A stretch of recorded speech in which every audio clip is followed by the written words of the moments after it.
आज मैं आपको एक ऐसा सोलर सिस्टम दिखाने जा रहा हूँ जहाँ सारे का सारा सोलर सिस्टम इंतहाई लापरवाही, बेहतियाती और नाकिस मटेरियल से इंस्टॉल किया गया है।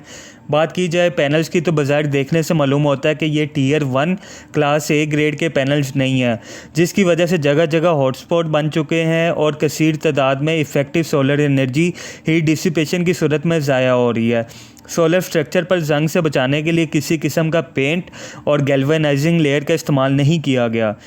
स्ट्रक्चर को आंधी और तूफ़ानों से महफूज रखने के लिए इंतहाई बेहंगम अंदाज में ब्लॉक्स बनाए गए हैं, जबकि फ्रंट लेग्स पर सिर्फ रावल बोल्ट से काम चलाया गया है, जो किसी भी वक्त वाटर लीकेज का बाइस बन सकता है। सोलर पैनल्स की तारों को बगैर MC4 कनेक्टर्स के जॉइंट्स लगाए गए हैं और इंसुलेशन का बिल्कुल भी ख्याल नहीं रखा गया, जो किसी भी वक्त शॉर्ट सर्किट स्पार्किंग की सूरत में आग में तब्दील हो सकता है। प्रॉपर केबल टाइज और कंड्यूस इस्तेमाल करके इसकी ड्रेसिंग की जानी चाहिए थी। अगर बात करें मेन डिस्ट्रीब्यूशन बोर्ड की, तो वहाँ बिल्कुल भी सेफ्टी प्रिकॉशन से काम नहीं लिया गया। ब्रेकर्स वगैरह की इंस्टॉलेशन ओपन की गई है।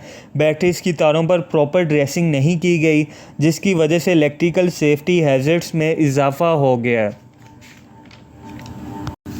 इस वीडियो का मकसद अपनी अवामुन्नास को सोलर सिस्टम के इंस्टॉलेशन में नाकिस मटेरियल बेहतियाती से रोशनास करवाना था, जो किसी भी वक्त जानी और माली हादसात का बाइस बन सकता था। सिस्टम क्वालिटी और फिनिशिंग पर कंप्रोमाइज़ ना कीजिए।